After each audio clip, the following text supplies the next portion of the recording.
지금 신앙생활에 있어서 성령님의 절대성 우리 함께 나누고 있죠.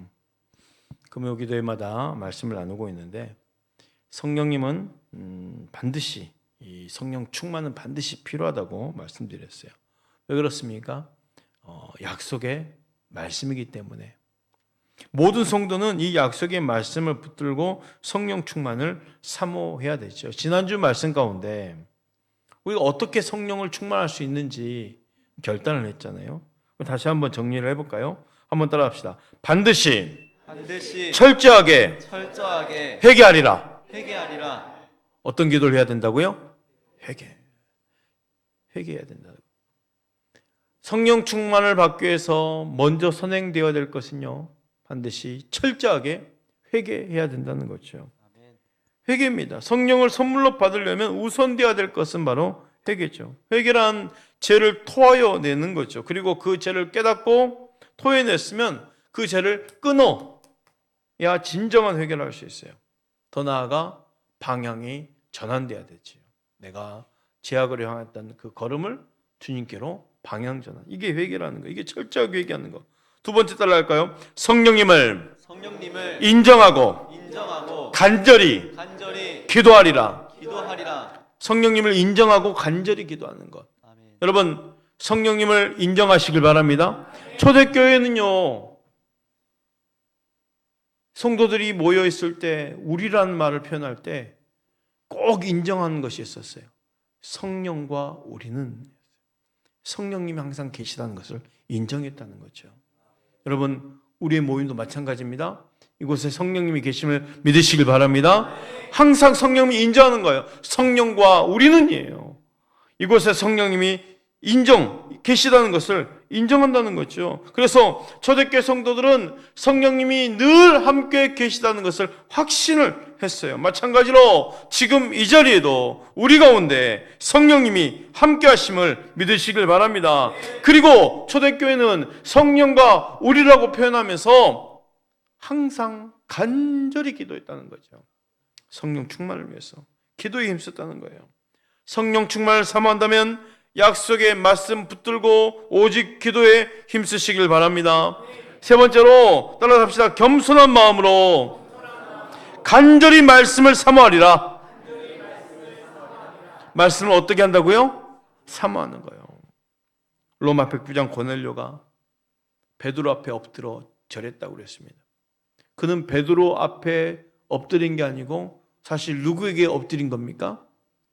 성령님께 엎드린 거예요. 그가 이렇게 고백했잖아요. 우리가 다 하나님 앞에 있나이다.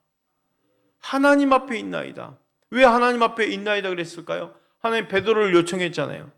하나님 베드로를 불러오라고 그랬잖아요. 그럼 베드로를 통해서 하나님이 말씀하실 것이 있다는 거예요. 그러면 지금 하나님 앞에 있나이다라는 것은 지금 하나님이 말씀하시는 그 말씀 앞에 제가 있습니다라고 무릎을 꿇었던 거예요. 그리고 말씀이 선포되는 순간 그 자리에 있는 모든 사람들이 성령을 받았다는 거죠. 말씀을 간절히 사모하는 거예요. 말씀을 간절히 사모하는 거. 간절한 마음으로 말씀을 들을 때 역사하신다는 것입니다. 또 따라할까요? 신령한 찬양으로 마음 문을 열리라. 신령한 찬양이에요. 시와 찬송과 신령한 노래들이 살아 있어야 된다는 것이죠. 성령 충만과 은혜로운 찬양은 직결되어 있다는 거예요. 입술만의 찬양이 아니라 마음으로 주께 노래하며 찬양할 수 있어야 된다는 것이죠.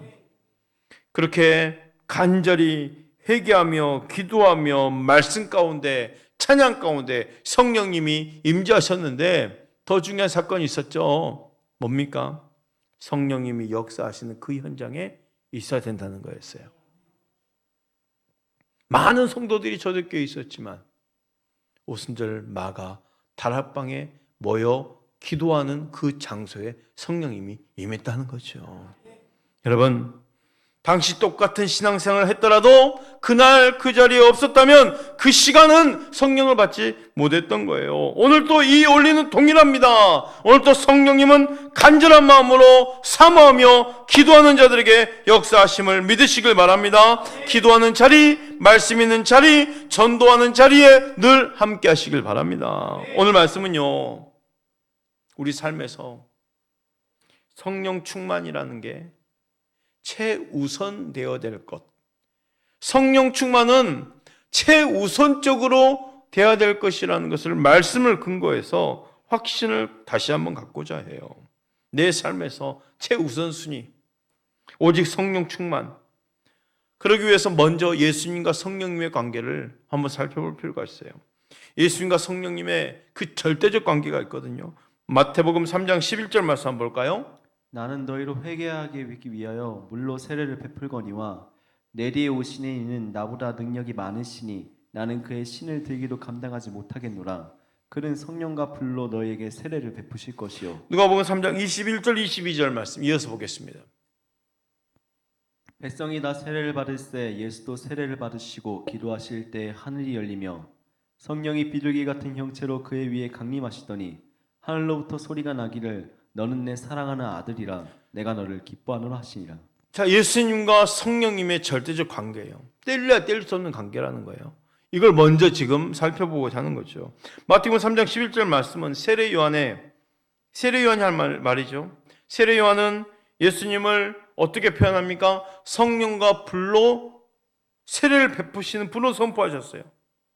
요한의 선포처럼 예수님 세례를 받으실 때에 성령이 비둘기 같은 형체로 그 위에 임재 강림하셨어요. 그리고 예수님은 성령 충만함을 믿고 어디로 이끌림 받습니까? 광야로 이끌림 받죠.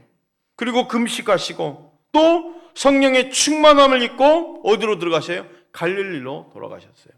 그건 무슨 말이냐면 예수님과 성령님은 뗄래야 뗄 수 없는 절대적 관계라는 거죠. 성령을 받고 성령 충만한 가운데 그 사역의 현장에 들어가셨다는 거예요. 누가복음 4장 14절 15절 말씀입니다. 예수께서 성령의 능력으로 갈릴리로 돌아가시니 그 소문이 사방에 퍼졌고 친히 여러 회당에서 가르치심에 무사람에게 칭송을 받으시더라.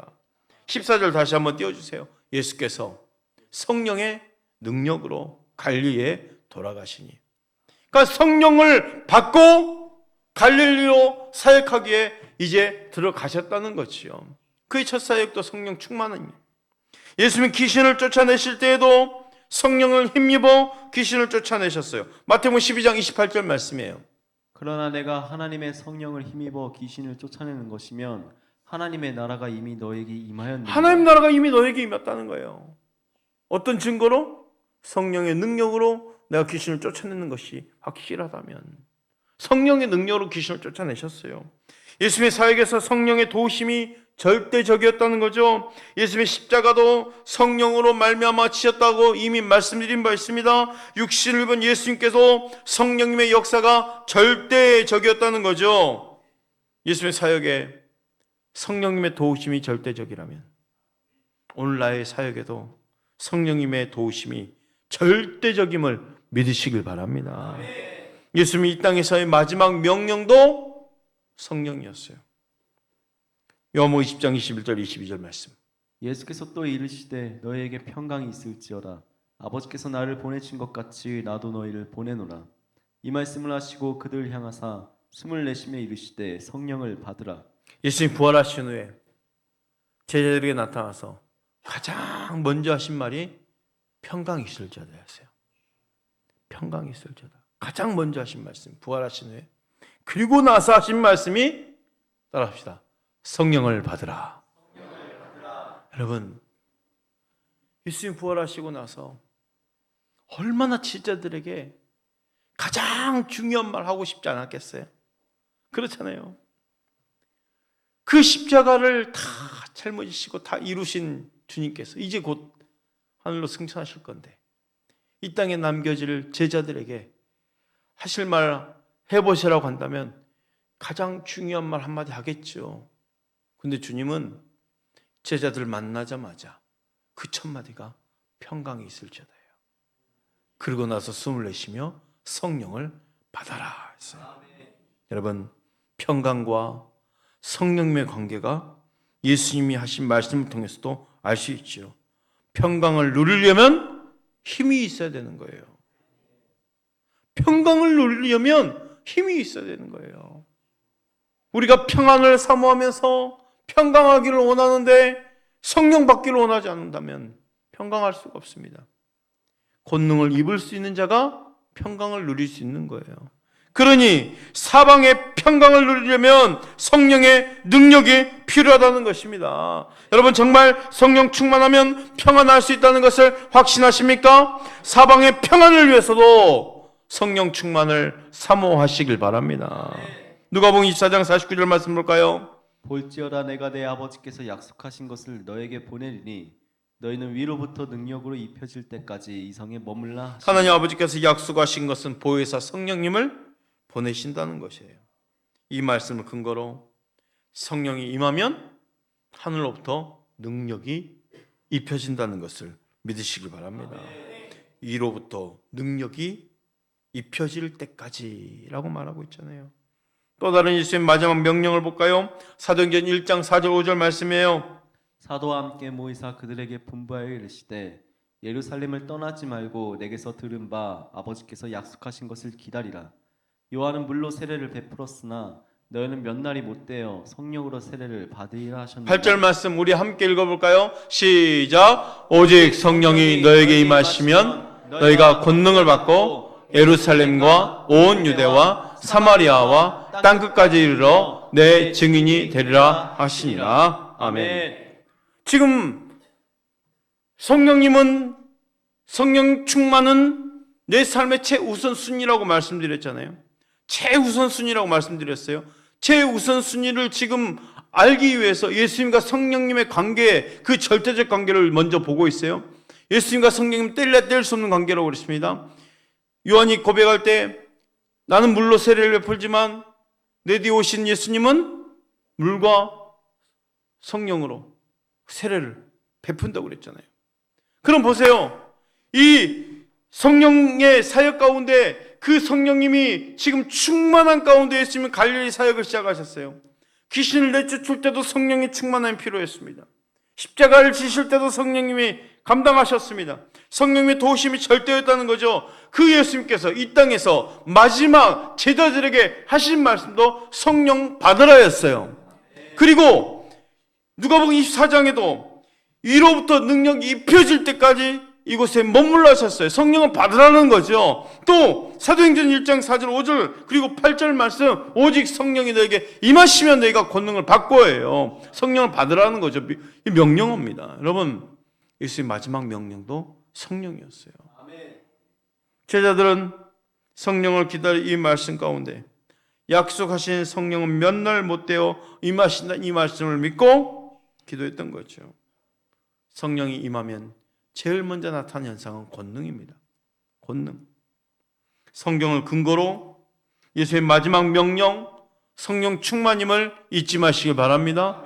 그렇다면 예수의 마지막 명령이 성령 충만이라면 우리가 그 명령을 반드시 받고 순종해야 되지 않겠어요? 성령 충만이에요. 초대교회 사도들도 저들의 최우선도 성령이었어요. 사도행전 8장 14절 17절 말씀 볼까요? 예루살렘에 있는 사도들이 사마리아도 하나님의 말씀을 받았다 함을 듣고 베드로와 요한을 보내매 그들이 내려가서 그들을 위하여 성령 받기를 기도하니 이는 아직 한 사람에게도 성령의 내리심이 없고 오직 주 예수의 이름으로 세례만 받을 뿐이더라. 이에 두 사도가 그들에게 안수하며 성령을 받은지라. 예수님 승천 후에 예루살렘에 남아있던 사도들과 성도들에게도 성령 충만이 최우선이었다는 거죠. 자, 사마리아에 제일 먼저 복음을 들고 온 사람이 빌립 집사였습니다.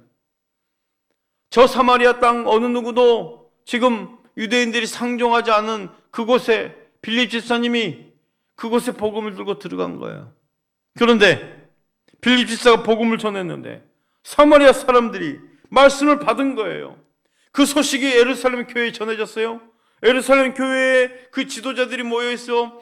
저 사마리아에 지금 복음이 전해졌다는 소식을 듣고 누굴 파송합니까? 베드로와 요한을 그곳에 파송해요. 자, 베드로와 요한이 사마리아 내려가서 제일 먼저 한 일이 있어요. 뭡니까? 성령 받기를 위해 기도한 거예요. 최우선이죠. 최우선적으로 했던 것이 복음을 받아들였다는 그 사람들에게 가서 성령 받기를 위해 기도했다는 거예요. 얼마나 이게 중요한지를 알았기 때문에 예수님이 그렇게 간절히 원했던 것이 이거였고 최우선이 이것인 걸 알았기 때문에 성령 받기를 위해서 기도했다라는 거예요. 그들이 내려가서 그들을 위하여 성령 받기를 기도하니 15절 말씀 다시 한번 볼까요? 8장 15절이에요. 그들이 내려가서 그들은 누구예요? 지금 베드로와 요한이죠. 그들을 위하여. 그들은 누구예요? 이제 사마리아 사람들이에요. 베드로와 요한이 사마리아 가서 사마리아 사람들을 위해서 성령 받기를 기도하니 이미 말씀을 받았잖아요. 복음을 받아들였잖아요. 이거면 됐죠. 근데 아니었어요. 사도들은 가자마자 저들이 복음을 받은 저들이 성령 받기를 위해서 기도했다는 거예요. 최우선이니까. 사도들의 안수 기도를 통해서 그리고 그들이 성령을 다 받은 거예요. 16절 17절 다시 한 번 더 볼까요? 이는 아직 한 사람에게도 성령 내리신 일이 없고 오직 주 예수의 이름으로 세례만 받을 뿐이더라. 이에 두 사도가 그들에게 안수함에 성령을 받는지라. 이에 그 두 사도가 안수함에 성령을 받기 시작한 거죠. 사도들의 안수기도를 통해서 그들이 다 성령을 받았습니다. 초대교회와 사도들의 교회에서 최우선을 성령 충만으로 여겼다는 것입니다. 복음 전파의 제일 중요한 것이 바로 성령 충만임을 믿으시길 바랍니다. 바울의 사역도 보십시오. 가는 곳마다 성령 충만이 제일 우선이었어요. 사도행전 19장 1절부터 7절인데요. 한번 들어볼까요? 아볼로가 고린도에 있을 때 바울이 윗지방으로 다녀 에베소에 와서 어떤 제자들을 만나 이르되 너희가 믿을 때 성령을 받았느냐? 이르되 아니라 우리는 성령을 계심도 듣지 못하였노라. 바울이 이르되 그러면 너희가 무슨 세례를 받았느냐? 대답하되 요한의 세례니라. 바울이 이르되 요한이 회개의 세례를 베풀며 백성에게 말하되 내 뒤에 오신 이를 믿으라 하였으니 이는 곧 예수라 하거늘. 그들이 듣고 주 예수의 이름으로 세례를 받으니 바울이 그들에게 안수함에 성령이 그들에게 임하심으로 방언도 하고 예언도 하니 모두 12사람쯤 되니라. 자, 바울이 전도여행 가운데 가는 곳마다 항상 물어본 게 있었죠. 성령 받는 걸 강조했다는 거예요. 최우선이었기 때문에. 바울이 에베소에 와서 제자들에게 제일 먼저 묻는 것이 그겁니다. 너희가 믿을 때 성령을 받았느냐? 제일 우선이었어요. 너희가 믿을 때 성령을 받았느냐? 에베소 교회 성도들은 아볼로를 통해서 요한의 세례만 알고 있었습니다. 요한의 세례만 알고 있는 그들에게 바울이 성령을 받는 것을 원했다는 거죠. 그날 에베소 교회 성도들에게 바울이 안수하자 성령을 받게 되는 것입니다. 초대교회 사도들과 성도들에게 성령 받는 일이 제우선이었다는 거죠. 오늘 나와 우리 교회도 성령 받는 일이 제일 우선되시길 바랍니다. 성령 받는 거 제우선이라는 거예요. 우리 예수님이 보혜사 성령을 너에게 보내신다고 그랬잖아요. 그 성령을 받는 것이 제일 우선이라는 거예요. 사랑하는 성도 여러분, 지금 성령 충만을 사모하시길 바랍니다. 날마다 성령 충만을 사모하시길 바랍니다. 매 순간 성령 충만을 사모하시길 바랍니다.